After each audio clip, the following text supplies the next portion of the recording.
서머나 교회의 사자에게 편지하라. 처음이며 마지막이요 죽었다가 살아나신 이가 이르시되 내가 내 환난과 궁핍을 알거니와 실상은 내가 부요한 자니라. 자칭 유대인이라 하는 자들의 비방도 알거니와 실상은 유대인이 아니요 사탄의 회당이라. 너는 장차 받을 고난을 두려워하지 말라. 볼지어다 마귀가 장차 너희 가운데에서 몇 사람을 옥에 던져 시험을 받게 하리니 너희가 10일 동안 환난을 받으리라. 내가 죽도록 충성하라. 그리하면 내가 생명의 관을 내게 주리라. 함께 읽겠습니다. 귀 있는 자는 성령이 교회들에게 하시는 말씀을 들을지어다. 이기는 자는 둘째 사망의 해를 받지 아니하리라. 아멘. 자, 오늘 시간에는 어디든지 주를 따라 요한계시록의 7교회가 있었던 두 번째 장소 서모나로 가보도록 하겠습니다. 자, 오늘도 역시 성령이 교회들에게 하시는 말씀을 들으시기를 바랍니다. 자, 말씀드렸다시피 이 요한계시록의 기자 요한은 예수님이 승천하신 다음에 이제 예수님의 부탁을 받들어서 그 어머니 마리아를 40년이나 넘게 잘 보살펴 드리며 살았다고 했지 않습니까? 자, 그러던 어느 날 에베소의 목회자였던 디모데로부터 동역의 초청이 왔고 기도해 보니까 성령님께서도 가라고 하시는 것 같고 그래서 마리아의 동의하에 함께 이 요한이 에베소로 건너가게 됩니다.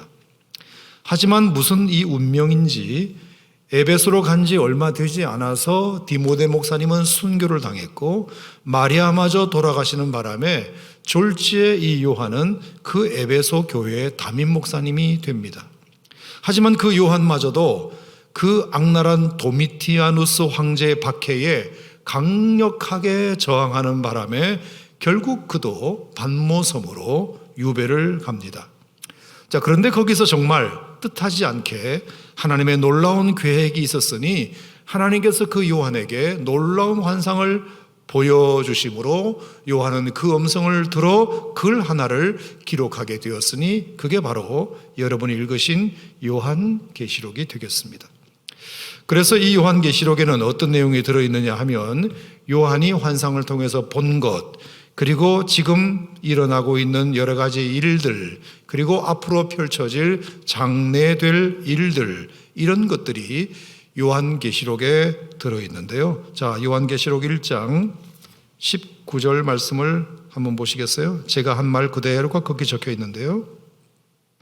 1장 19절 시작. 그러므로 내가 본 것과 지금 있는 일과 장차 될 일을 기록하라. 자, 그러니까 요한계시록에는 세 종류가 들어있어요. 첫 번째, 요한이 본 것.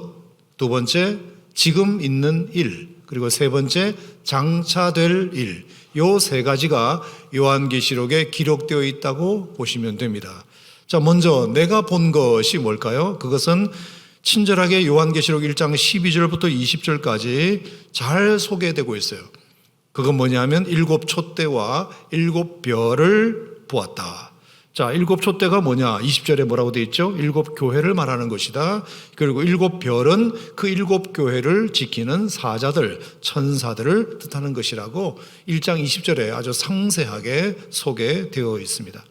자, 그러면 두 번째 요한이 본 것, 지금 있는 일, 그건 뭐냐? 그것은 지금 이 7 교회가 처한 상황들, 교회를 둘러싼 안팎의 현실들, 그 가운데서 발견되는 각 교회별로 칭찬할 일들과 책망할 일들, 그것을 기록하라. 그게 이제 지금 있는 일을 기록했다는 의미입니다. 그 다음에 이제 장차 될 일을 기록하라 그랬잖아요. 장차 될 일이란 뭘까요? 이 7 교회가 지금 겪고 있는 일들은 도미티아누스가 박해하고 있는 이 시대뿐만 아니라 어쩌면 이 일은 앞으로 주님이 오실 때까지도 계속될지 모른다. 박해도 계속될 것이고 유혹도 계속될 것이다. 그러니 성도는 어쩌면 순교까지도 각오하면서 이 믿음을 지켜야 할지 모른다.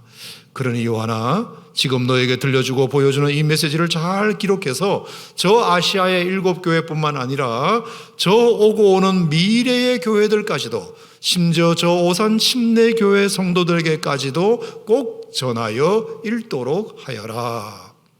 이 주님의 마음을 요한이 알아가지고 그 90이 다 된 할아버지 요한은 낮에는 그렇게 채석장에서 중노동을 하면서도 밤에는 그 받은 계시를 소상히 기록해 둔 것이 그게 요한 계시록입니다.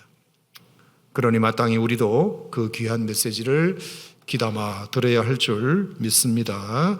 자, 그렇게 해서 요한계시록을 밤모섬에서 기록을 해서 이제 사람을 통해서, 인편을 통하여 그 편지를 전달을 하는데, 제일 먼저 전달한 교회가 어디다? 에베소 교회다. 왜요? 에베소 교회는 사도 요한이 담임 목회를 했던 곳이기도 하고 밤모섬에서 또 제일 가깝기도 하기 때문에 에베소 교회 성도들에게 먼저 요한계시록을 전달해서 읽게 하고 난 다음에 이제 두 번째 교회로도 보내졌으니 그 교회가 어디냐?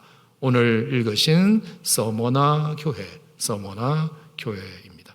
왜냐하면 오늘 본문에 보면 서머나 교회 할 말도 여기 적혀 있기 때문에 서머나 교회 성도들에게도 꼭 이 편지를 에베소 교인들 다 읽고 난 다음에 꼭 전달해 줘라. 그래서 이 요한계시록은 7교회를 돌려가며 읽은 편지입니다.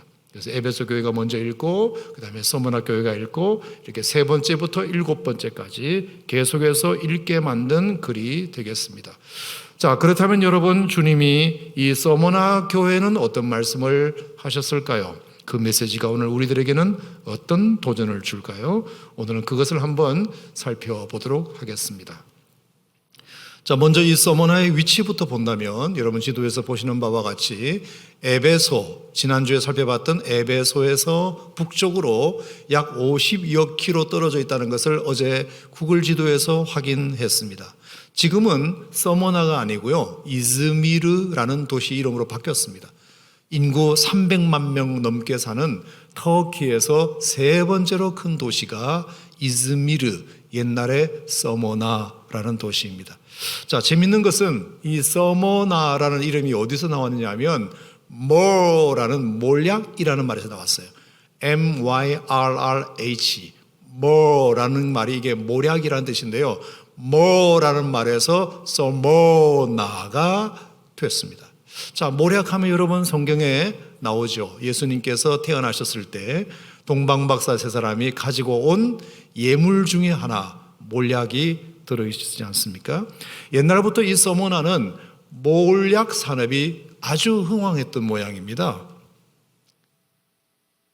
고급 디퓨저로도 쓰일 뿐만 아니라 면역과 살균 작용, 원기 회복과 피부 노화 방지, 그리고 생리통에까지도 아주 다용도로 쓰이는 향료인데요. 그 산업이 그곳에서 발달하다 보니까 그 뭐라는 몰약 이름을 따서 서머나라는 도시 이름이 되었습니다. 자, 그러다 보니까 자연스럽게 이 서머나는 귀족들의 휴양 도시로도 각광을 받습니다.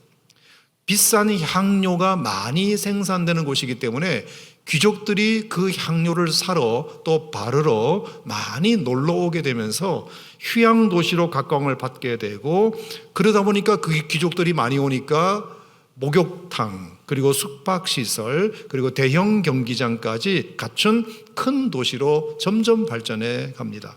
벌써 당시 인구만 해도 10만 명이 넘었다고 하니까 꽤 큰 도시였던 것 같습니다.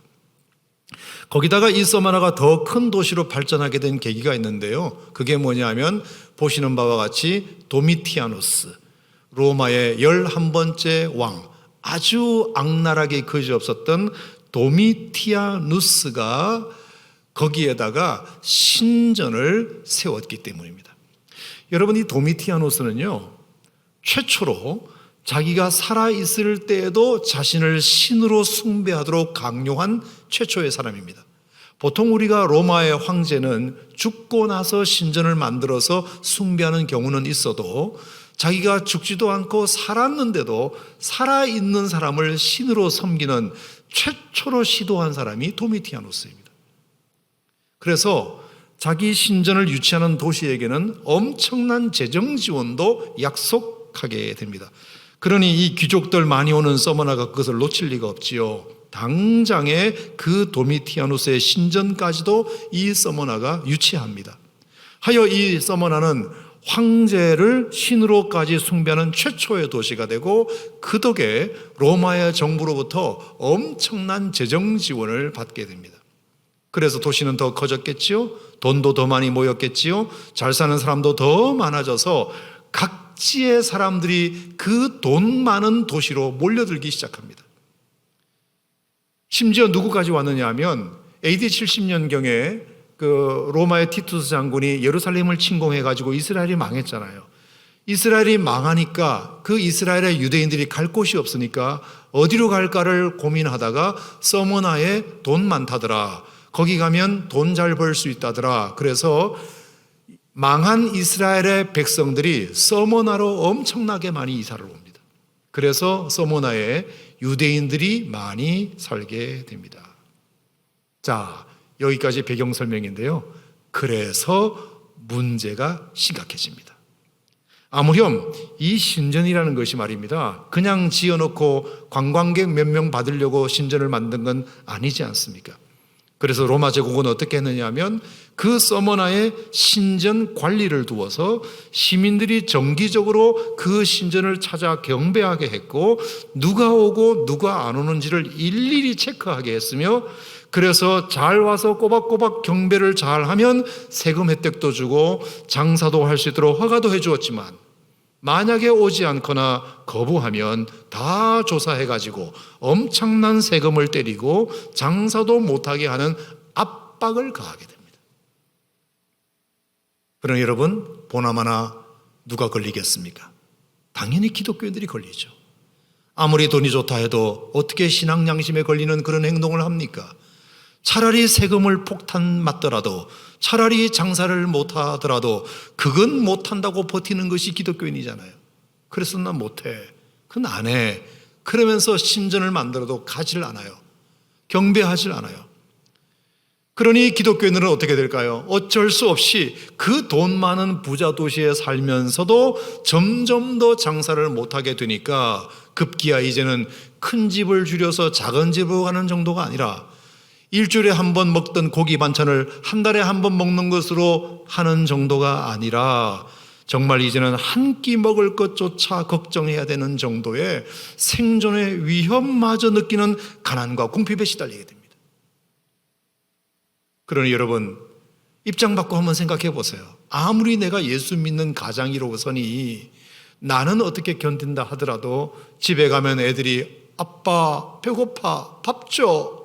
왜 우리는 먹을 것이 없어? 쌀떡에 쌀이 없어. 냉장고에 김치가 없어. 간식이 없어. 이러면 여러분, 그 가장이 그 소리 듣고 머리가 안 돌아갈 사람이 누가 있겠습니까?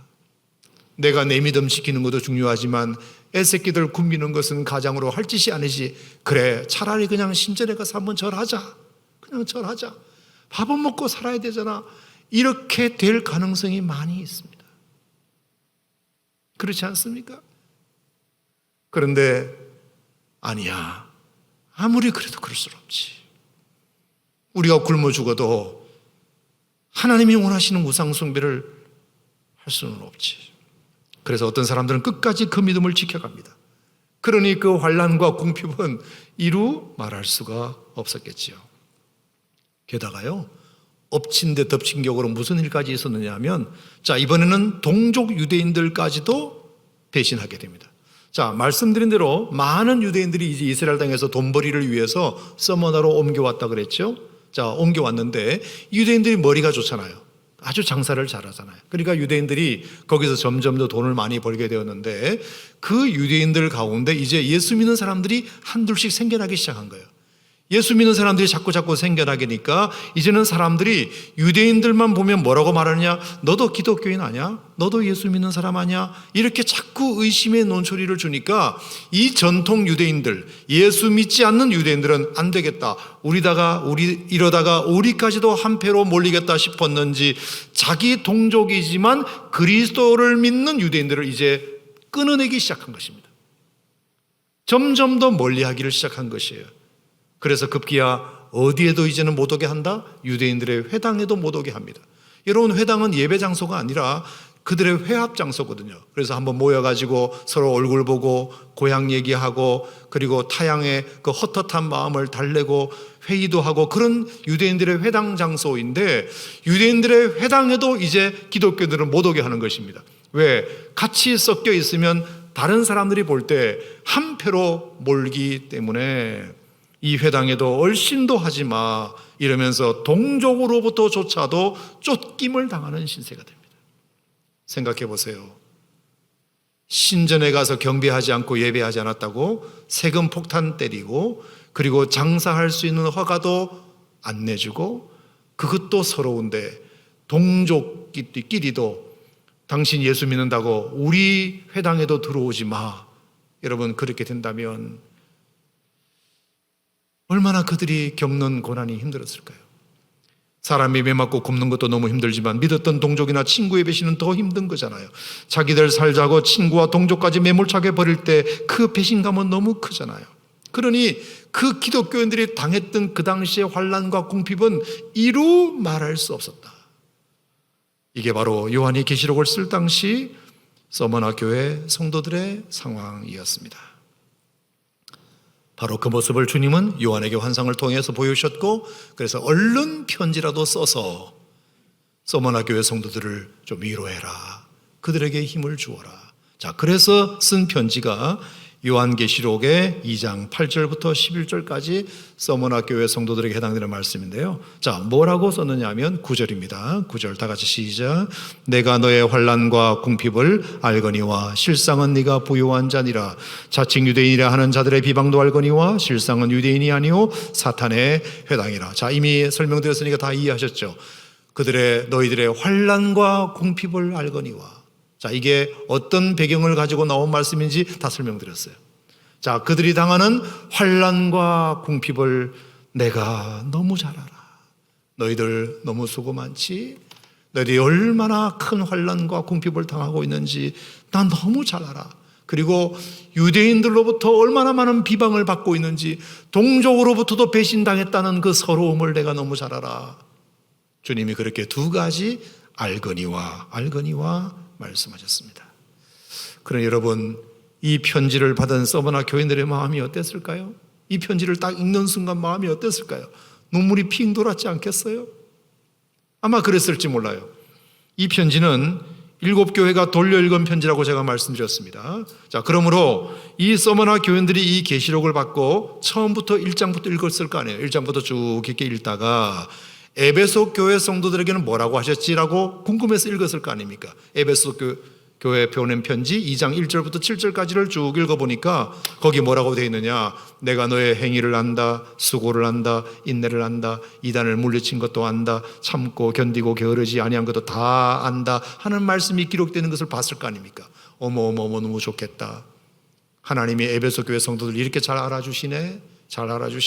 와, 에베소 교인들은 너무 좋겠다. 그래도 당신들은 주님이 알아주신다고 했잖아.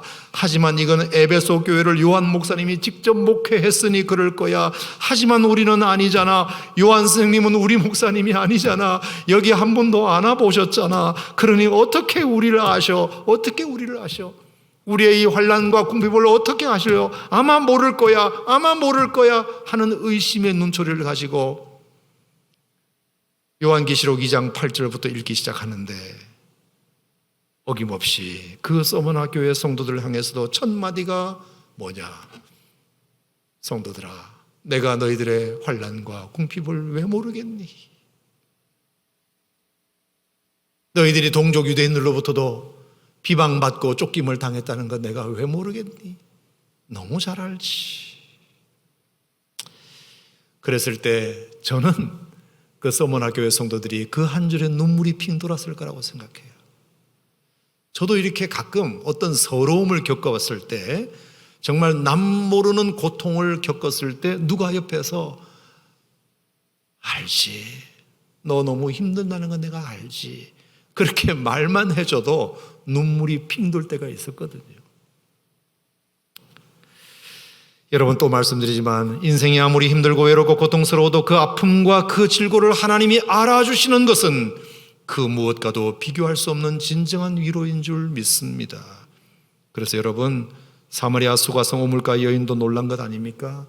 그동안 남편 다스로부터 버림받은 것도 모자라 지금 살고 있는 6번째 남자로부터도 언제 버림받을지 모르는 그 가련한 여인의 인생을 어떻게 오늘 처음 우물가에서 만난 저 유대인 남자가 알지?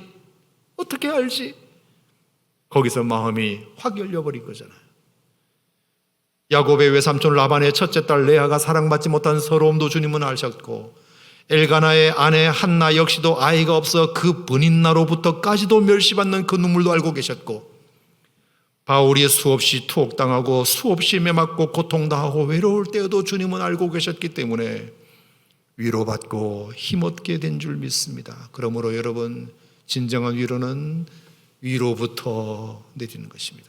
주님이 위로부터 주시는 것이 참 위로입니다. 제가 언젠가 책에서 한번 봤는데, 지금으로부터 70년 전에 미국에서 어떤 어머니가 홀 외아들을 키우고 있었는데요, 정말 멋지게 자라서 좋은 대학도 갔어요. 그런데 갑자기 한반도에서 한국 전쟁이 벌어진 거예요. 그러자 이 미국 정부에서 유엔군 파병 지원을 받은 거예요.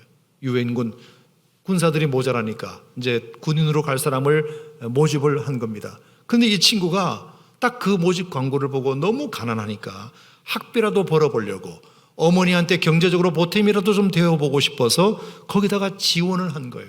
그러니까 어머니는 당연히 뜯어말리죠. 아들아, 그럴 필요 없느니라. 왜 그렇게 위험한 곳에 가려고 하느냐. 어머니, 아니에요. 한 번만 파병 갔다 와도 국가에서 엄청난 혜택을 주기 때문에 내 학비도 벌 수 있고 어머니 용돈도 챙겨드릴 수 있으니까 이거 좋은 거예요. 어머니, 제가 1년만 갔다 올 테니까 걱정하지 말고 저를 위해서 기도나 해주세요.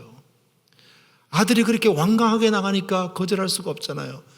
그래서 떨어지지 않는 그 발걸음을 아들은 뗐고, 보낼 수 없는 그 아들을 결국은 엄마는 보냈고, 그때부터 매일 새벽마다 밤마다 우리 아들 안전하게 건강하게 돌아오게 해달라고 기도하는 거죠.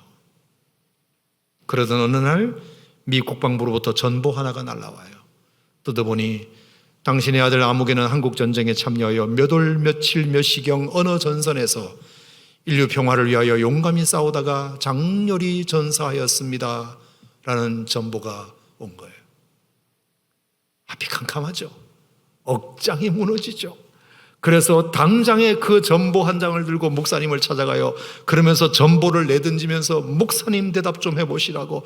아니, 어떻게 하나님이 이러실 수 있나요? 다른 아들도 아니고 홀어머니의 외아들이라는 거 하나님도 잘 아실 텐데 어떻게 하나님이 내 아들 하나 못 지켜주시나요? 대답 좀 해보세요, 목사님. 네? 하면서 목사님께 하소연을 하는 거죠. 여러분, 목사님이라고 무슨 대답을 하실 수 있겠어요? 그래서 그저 기도해드리고 겨우 집으로 돌려보내고서는 밤새 목사님이 신학서적을 다 뒤져가지고 고난에 대한 성경적 의미, 고난에 대한 신학적 의미를 찾아서 막 논문을 써요. 논문을 써. 아주 논리적으로, 아주 체계적으로. 그래서 이 어머니에게 좀 읽게 해드리려고. 그리고 나서 밤새 글을 다 쓴 다음에 아침에 딱 편지를 전하려고 하기 전에 한번 읽어봤어요. 그랬더니 하나도 위로가 안 될 것 같아요. 그 말은 맞아도 성경적이고 신학적인 체계를 잘 잡아서 글은 썼어도 슬픔을 당한 이 어머니에게 하나도 위로가 될 것 같지 않아서 싹 다 찢어버리고, 그리고 다시 하나님의 기도하기를, 주여 저 성도가 당한 저 문제에 정말 맞는 답을 좀 주시옵소서. 그랬더니 그제야 세미한 음성 가운데 주시는 답이 있어서 목사님이 겨우 몇 줄 써서 보냈대요. 그랬더니 놀랍게도 그 어머니가 읽고 목사님께 달려와서는 지난날 원통함과 분함을 다 드러내고 엄청난 위로를 받았다고 하더라. 그 내용이 뭐냐?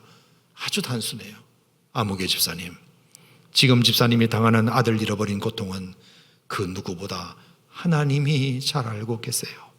왜냐하면 하나님도 당신의 아들을 인류를 위하여 내어주시고 십자가에 죽어가는 그 고통을 친히 보고 겪으신 아버지이시기 때문입니다. 이렇게 썼어요. 그 말 한마디에 그 어머니는 큰 위로를 받고 평생 그런 전장에서 젊은 아들 잃어버린 부모님들 위로하는 사역에 이바지했다는 이야기를 들은 적이 있습니다. 여러분이 찬송하시나요? 그 누가 나의 괴로움 알며 또 나의 슬픔 알까? 주밖에 누가 알아주랴. 영광 할렐루야. 나 자주 넘어집니다. 오 주여. 나 자주 실패합니다. 오 주여. 나 슬픈 일 당합니다. 오 주여. 나 심히 괴롭습니다. 오 주여. 그 누가 나의 괴로움 알며 또 나의 슬픔 알까? 주밖에 누가 알아주랴. 영광 할렐루야. 믿습니까 여러분? 아멘 하시기 바랍니다. 주님이 알아주십니다. 주님이 알아주십니다. 알거니와 서머나 교회 성도들에게 그 환난과 궁핍을 왜 내가 모르겠니? 내가 잘 알지. 유대인들로부터 비방받고 누워 있는 그 모습을 왜 모르겠니? 내가 잘 알지. 자, 그러면서 이제 두 번째 해주신 말씀이 뭐다? 실상은. 따라합시다. 실상은. 자, 이게 이제 사실은 그런 뜻이잖아요. 자, 실상은 뭐라 그랬죠? 실상은 네가 부요한 자니라. 실상은 유대인이 아니요 그것은 사탄의 회당이니라. 실상은 네가 더 부요해. 돈은 좀 없어도 실제로는 네가 더 부요해. 아멘입니까 여러분? 할렐루야. 자, 이미 부유와 부요에 대해서는 지지난주인가 말씀드렸어요. 부유는 재정의 풍요이지만 부요는 관계의 풍요다. 부유는 그가 얼마나 가졌냐로 결정되지만 부요는 그가 누구인가로 결정된다. 부유는 은행의 잔고로 결정되지만 부요는 마음의 잔고로 결정된다. 부유는 땅으로부터 취하지만 부요는 하늘로부터 취한다. 부유는 돈이면 다 되는 걸 갖는 것이지만 부요는 돈으로 절대로 가질 수 없는 것을 갖는 것이다. 그래서 부유는 돈 떨어지면 부유는 끝나지만 부요는 돈 떨어져도 상관없이 행복하고 넉넉한 삶을 사는 것이다. 그러니 서머나교회 성도들아, 너희들 역시 비록 가난하지만 실상은 너희가 더 부요한 자인 줄 알았으면 좋겠어. 너희들은 예수 이름 가졌잖아. 생명의 복음을 가졌잖아. 할렐루야. 그리고 너희들 내쫓은 그 유대인의 회당 말이다. 다시는 나도 그들도 보지 않을 거야. 영광받지 않을 거야. 이미 그곳은 사탄의 회당이야. 너희들 이참에 잘 나왔어. 잘했어. 그러므로 사랑하는 서머나 성도들아, 그 때문에 너희들 두려워하지 않았으면 좋겠구나. 믿음 잃지 않았으면 좋겠구나. 어쩌면 이 환난과 궁핍이 쉽게 끝나지 않을지도 몰라. 아마 이러다가 너희들 중 몇 명은 감옥에 던져질지도 몰라. 어쩌면 너희들 중에 순교자가 나올지도 몰라. 이참에 각오를 단단히 하렴. 죽도록 충성하렴. 이 말은 죽기까지 믿음을 지키렴, 그런 뜻이에요. 죽기까지. 내 목에 칼이 들어올지라도 신앙은 지키는 것이야. 자, 그러면서 얼마 동안 환난이 있다? 10일 동안 너희가 환난을 받을 수 있을 거야. 10일 동안. 이 10일이라는 말이 이제 해석이 좀 분분하긴 한데 저는 그냥 이렇게 생각해요. 로마의 10대 박해를 가리키는 거라고 생각해요. 하루 이틀 사흘 나흘 닷새 엿새 일에 여덟에 아흘에 열흘 이게 아니고 여기서 10일이라는 말은 로마의 10대 박해 있죠. 여러분 그 AD 64년에 네로가 집권을 하고 있을 때 로마에 큰 화재가 났잖아요. 그 화재로 인한 자기 정치적인 데미지가 있으니까 그걸 누구한테로 돌릴까 생각하다가 착한 그리스도인들에게로 돌렸잖아요. 저 예수 믿는 사람들이 불을 질렀다. 그래서 그때부터 기독교인들에 대한 박해가 시작되어서 그때가 1대 박해고요. 10대 박해가 AD 303년, 310년 그때 통치했던 디오클레티아누스까지 약 250년 동안 300만 명이 죽어나가는 엄청난 박해가 소위 로마의 기독교 10대 박해거든요. 그러니 서머나 교회 성도들아, 아마 내 생각에는 말이다, 이 박해가 쉽게 끝나진 않을 거야. 아마 너희들의 자녀, 너희들의 자녀의 자녀, 너희들의 자녀의 자녀까지 어쩌면 예수 믿는다는 것 때문에 이 박해가 지속될지 몰라. 그럼 어떻게 해야 되겠니? 어떻게 해야 되겠니? 순교를 각오해야지. 신앙을 지키는 것은 이게 쉬운 게 아니야. 그래서 어떤 사람들은 어떻게 하죠? 지하 공동묘지 카타콤베로 들어가서 거기서 애 낳고 살아요. 유아 사망률이 그렇게 높았대요. 평균 수명이 그렇게 낮았대요. 장사도 못하고 학교도 못 보내고. 그럼에도 불구하고 313년 콘스탄틴 대제가 기독교를 공인할 때까지 250년 넘게를 그 지하 공동묘지에서 신앙을 지키면서 살아요. 쉽게 박해가 끝나지 않을 거야. 그때까지 죽도록 충성해야 돼. 따라합시다. 죽도록 충성하라. 죽기까지 변절하지 말아야 돼. 믿음을 잃지 말아야 돼. 여러분, 주님이 우리에게 오늘 이 시간에 요구하는 것이 바로 이런 것이에요. 자, 우리는 지금까지 여러 목사님들의 설교도 그렇지만 저도 그랬고요. 이렇게 쉽게 설교를 참 많이 들었어요. 여러분, 주님을 위해서 헌신하고 충성하고 사역하고 열심히 신앙생활 잘하면 하나님께서 여러분을 당대에 축복해 주셔서 여러분들을 잘되게 하시고 여러분의 자녀들을 잘되게 하시고 사업도 번성하게 하시고 부자로 만들어 주실 겁니다. 그러면 여러분들이 아멘 하시는 거 제가 다 알아요. 하지만 오늘은 그 설교가 안 될 것 같아요. 성경에도 그 말이 없거니와 죽도록 충성하라. 충성하다가 보면 죽음이 유일한 보상일 수도 있다. 죽어야 끝나는 충성, 죽어야만 끝나는 환난, 죽어야만 끝나는 궁핍, 그것이 너희들의 미래가 될 수밖에 없을 수도 있어. 그러면 어떻게 할래? 아이고, 내가 잘못 왔네. 이제라도 나는 빨리 도망가야 되겠네. 그렇게 할 것인가? 아니면 믿음이라는 것이 원래 그렇지 뭐. 내가 어디 세상에서 잘 되려고 믿었나? 주님 부르시는 그날까지 충성하다가 죽더라도 그게 가치는 일이면 하는 것이 라고 마음을 먹어야 될 것인가? 여러분, 주님에 대한 약속이 없는 건 아니에요. 주님의 약속이 뭐라고 되어 있죠? 그리하면 내가 생명의 관을 내게 주리라.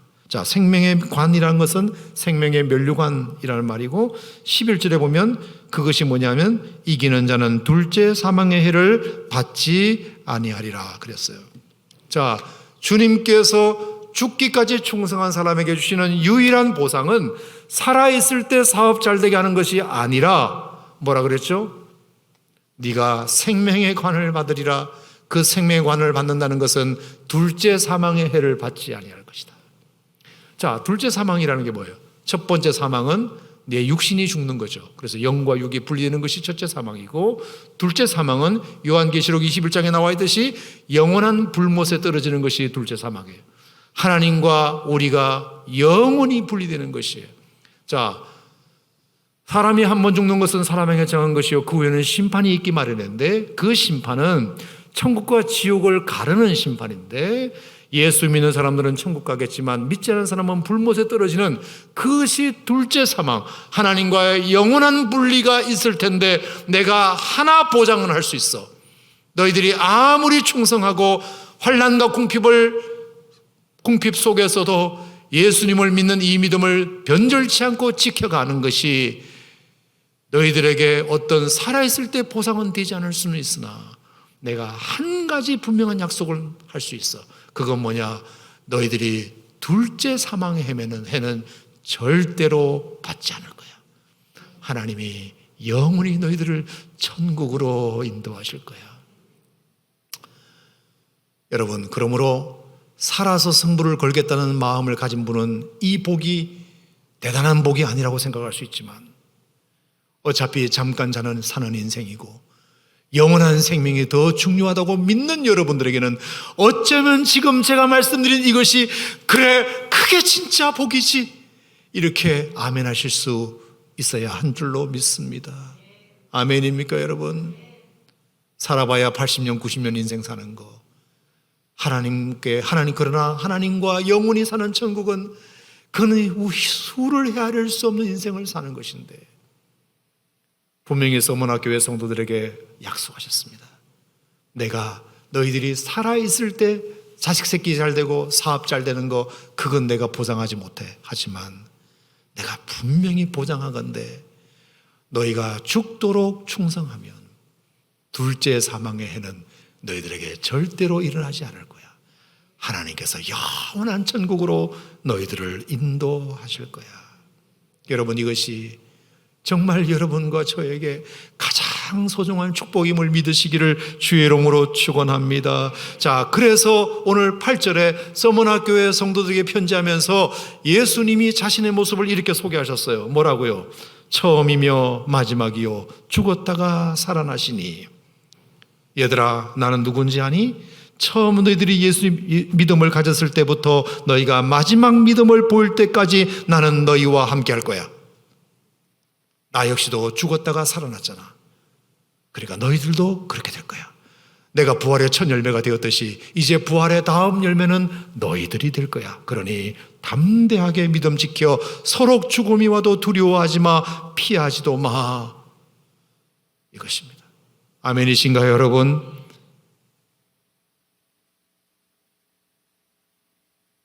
자, 그래서 저는 오늘 여러분들에게 유명한 인물 하나 소개하고 마칠까 하는데요.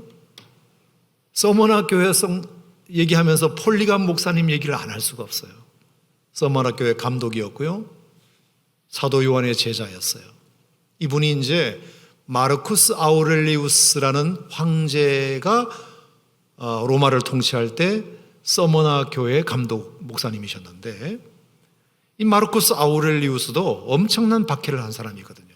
그러니까 폴리에게까지도 그 믿음의 변절을 요구하게 됩니다. 네가 만약 지금이라도 예수를 부인하면 살려주겠지만 끝까지 부인하지 않겠다면 당장이라도 저 불에 던져서 화형을 시켜버릴 것이다. 자, 그랬을 때 폴리감 목사님이 남긴 유명한 말을 여러분 한두 번은 들어보셨을 거예요. 여보시오, 지금까지 내가 86년 인생을 사는 동안 내 주는 단 한 번도 나를 모른다 하신 적이 없었는데 어떻게 내가 지금 와서 조금 더 살아보겠다고 주를 부인할 수 있다는 말이요. 그 말을 남기고 폴리갑은 원형 경기장에 수많은 사람들이 지켜보는 가운데 형장의 이슬로 사라져요. 그런 멋진 고백을 했으면 하나님이 어떻게 거기 있는 사람들을 어떻게 지진으로 쓸어버리셔가지고 폴리갑 목사님을 구원해 주셔야 되는데 그게 아니고 그 유명한 고백을 아무리 해도 그냥 형장의 이슬로 사라져버렸어요. 하나님이 그 폴리갑 목사님을 지켜주지 않으셨어요. 여러분, 이것이 어쩌면 저와 여러분들에게 주어질 운명일 수도 있어요. 나는 신앙생활을 열심히 했는데 믿음의 고백도 확실하게 했는데 주님은 내가 살아있을 때는 어떤 보상을 안 해주시더라. 그런 경우가 있을 수 있다는 말입니다. 그랬을 때 아이고 잘못 들어왔네, 아이고 지금이라도 믿음을 변절해야 되겠네, 그렇게 갈 것인가? 아니면 아니지, 신앙이라는 것이 원래 그런 거지, 순교가 축복이지, 그렇게 갈 것인가? 저는 그래서 이 폴리갑 목사님의 이야기를 통해서 제가 세 가지 교훈을 여러분이 정리해드리고 마치려고 합니다. 첫 번째, 신앙이 뭔지를 좀 확실하게 알았으면 좋겠어요. 신앙은 목숨을 위하여 하는 것이 아니고 목숨을 걸려고 가지는 것이 신앙이에요. 성경 어디에 목숨을 위하여 살라는 말이 있나요? 찾아보세요. 너희가 목숨을 위하여 무엇을 먹을까? 목숨을 위하여 무엇을 마실까? 하지 말아라. 목숨을 위하여는 하지 말아라. 하지만 뭐라고 그랬죠? 너희가 나를 따라오려거든 자기를 부인하고 날마다 자기 십자가를 지고 나를 쫓을 것이니라. 바울은 뭐라 그랬죠? 나는 날마다 죽노라. 날마다 죽노라. 신앙은 목숨을 위하여가 아니라 목숨을 걸려고 가진 것이 신앙입니다. 동의하시면 아멘. 그 다음에 두 번째, 폴리갑이라는 영화에 보니까 이런 대사가 나오더라고요. 요한일서 4장 18절이 나와요.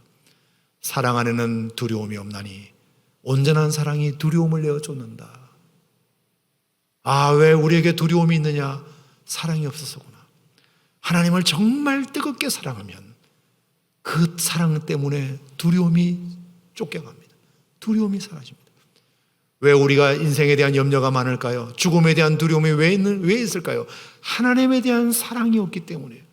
하나님을 뜨겁게 사랑하면, 하나님을 정말 뜨겁게 사랑하면 그 사랑이 여러분 두려움을 내어쫓는 줄 믿습니다. 두려움을 사라지게 할 줄로 믿습니다. 폴리갑 목사님을 통해서 우리는 그걸 배워야 돼요. 아, 하나님에 대한 뜨거운 사랑이 죽음 앞에서도 두려움을 내어쫓았구나. 세 번째, 고백을 분명히 할 필요가 있어요. 따라합시다. 고백을 분명히 하자. 도미티아누스가 자기를 신으로 섬기려고 할 때 백성들에게 이 고백을 가르쳐 줬어요. 모든 신전 앞에서 도미티아누스, 나를 경배하려면 반드시 저 고백을 해야 된다. 도미노스 에트 데오스 노스테르예요. 이게 라틴어인데 도미노스 하면 이게 주님이란 뜻이고, 에트 하면 그리고, 데오스 하면 하나님이고, 노스테르 하면 이게 우리라는 말이에요. 우리 주 하나님. 멀쩡하게 살아있는 황제에게 신으로 경배하게 하면서 많은 백성들이 그 신전 앞에서 이 고백을 하게 했어요. 사람에게 뭐라고요? 도미노스 에트 데우스 노스테르. 네, 여러분, 우리가 서머나교회 성도들은 그렇게 하지 않았어요. 왜 우리가 인간에게 저 고백을 해야 되느냐? 저 고백을 받으실 분은 하나님이시다. 하나님. 자, 그래서 요한계시록 4장에 보면 이런 놀라운 말씀이 있어요. 자, 요한계시록 4장 10절. 자, 10절. 요한계시록 4장 10절 다 같이 시작. 24장로들이 보좌에 앉으신 이 앞에 엎드려 세세토록 살아계시는 이에게 경배하고 자기의 관을 보좌 앞에 드리며 이르되 11절 우리 주 하나님이여 영광과 존귀와 권능을 받으시는 것이 합당하오니 아멘. 여긴 뭐가 나오죠? 우리 주 하나님이여. 누가? 24장로님들이 24명의 장로님들이 우리 주 하나님이라고 고백했어요. 도미노스 에트 데오스 노스테르. 이것을 도미티아누스에게 한 것이 아니라 살아계신 하늘의 하나님께 우리 주 하나님이라고 고백했어요. 이게 요한계시록 시대를 살아가고 있는 우리들의 신앙의 고백이어야 합니다. 사랑하는 성도 여러분, 어쩌면 지금 이 시대는 총칼로 예수 믿는 사람들을 위협하는 시대가 아닐 수 있어요.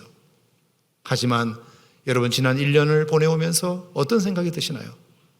총칼의 위협은 없지만 이상하게 어느 때보다도 지금 신앙생활이 많이 주눅들고 눈치 보이고 뭔가 지금 자유롭게 신앙생활을 못하는 분위기, 어디 교회 간다 그러면, 어디 신앙생활 한다 그러면 욕먹는 분위기, 언제부턴가 이렇게 돼버렸어요. 우리가 정신 차리지 않으면 이 고백의 대상이 바뀔 수 있어요. 고백의 대상이 바뀌면 안 돼요. 도미노스 에트 데우스 노스테르. 우리 주 하나님은 우리가 믿는 전능하신 하나님, 창조주 하나님, 우리의 구원자 하나님, 지금도 성령으로 우리를 인도하시는 그 하나님만이 받으셔야 할 고백인 줄 믿습니다. 사랑하는 성도 여러분, 신앙은 목숨을 위하여 할 것 같으면 아예 가지지를 말았어야 돼요. 신앙은 목숨을 걸고 하는 것이에요. 왜 인간이 두려운 줄 아세요? 사랑이 없기 때문에요. 하나님을 향한 진실한 사랑이 있으면 두려움은 물러가요. 어려울 때일수록, 환난과 궁핍이 올수록 우리는 마음에 다부진 각오를 해야 합니다. 입술에 분명한 고백이 있어야 됩니다. 뭐라고요? 우리 주 하나님, 도미노스 에트 데우스 노스테르. 여러분, 이 고백이 주님 부르시는 그날까지 저와 여러분들에게 있기를 주님의 이름으로 축원합니다. 축원합니다. 기도하겠습니다. 하나님 아버지,